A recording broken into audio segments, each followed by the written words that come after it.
Welcome to the Introduction to TELPAS Alternate training module.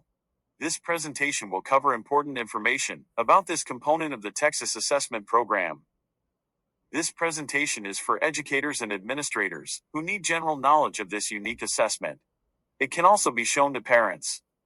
It describes how and why Texas developed TELPAS Alternate, who is eligible, and it outlines the administration events and the additional training materials available for TELPAS Alternate.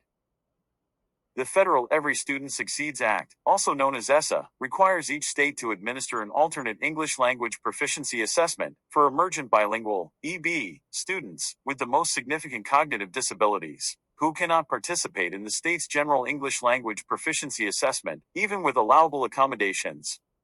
The Texas Education Agency worked with stakeholders to develop TELPAS Alternate. It is an assessment to evaluate students in grades 2 through 12 who receive special education services as identified in the Public Education Information Management System, who are identified as an EB student, and who are identified as having a most significant cognitive disability. TELPAS Alternate is not a traditional multiple-choice assessment. It is a holistic inventory that assesses the language domains of listening, speaking, reading, and writing for EB students with the most significant cognitive disabilities in grades 2 through 12. It is aligned to the Texas English Language Proficiency Standards, also known as the ELPS. And it is based on alternate proficiency level descriptors, or PLDs, that were created to address the specific needs of this population of students. This is an example of one of the test questions for TELPAS Alternate. It is called an observable behavior. Observable behaviors are descriptions of student behaviors in the 4 language domains. Test administrators consider how well students understand and use English in a variety of social and academic situations. This particular example asks administrators to consider how well a student participates in group discussions. The identifier in the top left says S3. That tells us that it came from the speaking domain, and that it is test question number 3 for speaking. For each observable behavior, teachers will mark the box that best describes each eligible student's proficiency. Students who are eligible to be administered TELPAS Alternate are identified as EB students in grades 2 through 12 who have the most significant cognitive disabilities and who are in the process of acquiring English proficiency in listening, speaking, reading, and writing. Even EB students, whose parents have declined bilingual or English as a second language program services, are required to be assessed in either TELPAS or TELPAS Alternate. As previously mentioned, EB students in grades 2 to 12, with the most significant cognitive disabilities, are eligible for TELPAS Alternate.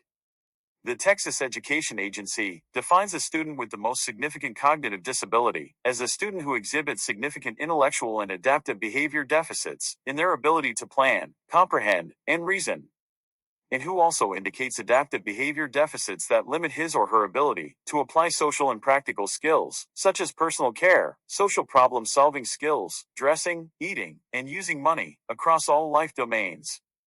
The student also requires extensive, direct, individualized instruction and needs substantial supports that are neither temporary nor specific to a particular content area. For purposes of the TELPAS Alternate, the word English is more inclusive to allow for all modes of communication in English that eligible students might use. For example, some EB students use sign language, Braille, or another method of communication as a substitute for traditional English in one or more domains. Teachers should take into account whether an alternate response mode is an appropriate way for an individual student to demonstrate English proficiency in a specific language domain. The TELPAS Alternate assessment measures 5 levels of proficiency for each language domain. Those levels are awareness, imitation, early independence, developing independence, and basic fluency. TELPAS, which is the General English Language Proficiency Assessment used in Texas, measures 4 proficiency levels. The graphic shows the levels of each assessment. Some TELPAS Alternate proficiency levels overlap some of the TELPAS levels, as shown here. For TELPAS Alternate, the beginning and intermediate levels of TELPAS have been stretched out into additional levels. Doing this provides more granular information about the English language proficiency for students with significant cognitive disabilities that educators can use to better target instruction from year to year. There are global definitions of each of the proficiency levels that define characteristics common across all 4 language domains. Individuals who are familiar with these global proficiency level definitions and the features of each level will be able to understand the language acquisition skills their students possess at each level. The 5 proficiency levels measured by TELPAS Alternet, as well as their global definitions, are shown on this slide. Take a moment to read these definitions and observe the progression of development across the levels.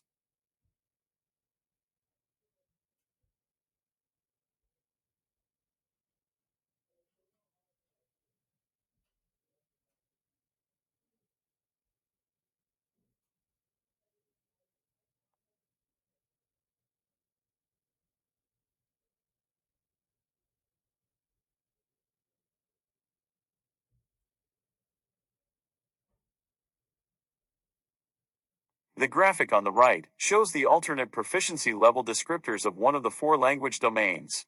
They are also referred to as alternate PLDs for TELPAS Alternet. The global definitions you saw earlier apply to all of the language domains. But the alternate PLDs are domain specific.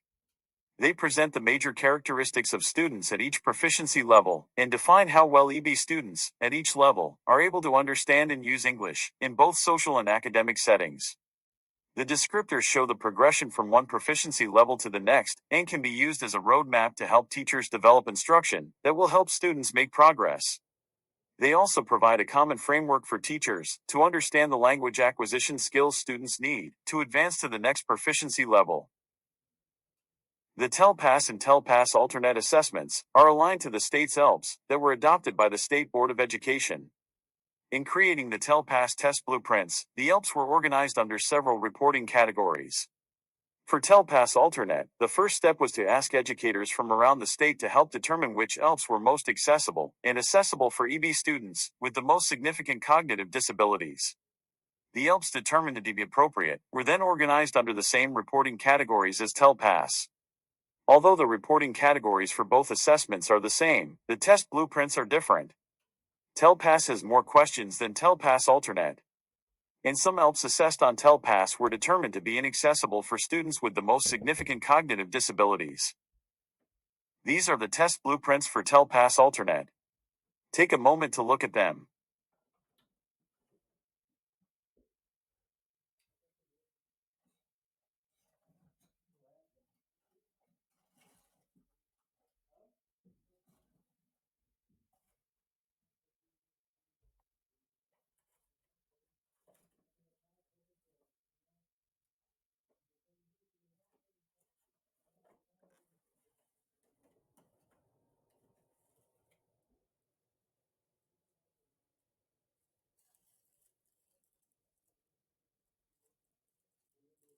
TEA Student Assessment Division is responsible for the development and administration activities of the Texas Assessment Program.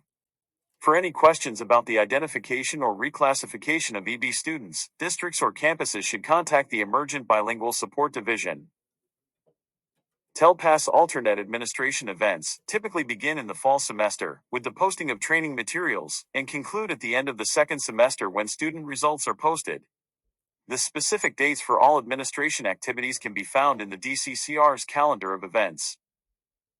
There are many training resources available on TEA's TELPAS Alternate Resources webpage. On this and the next slide, you can see a list of some of these resources, as well as the purpose and intended audience.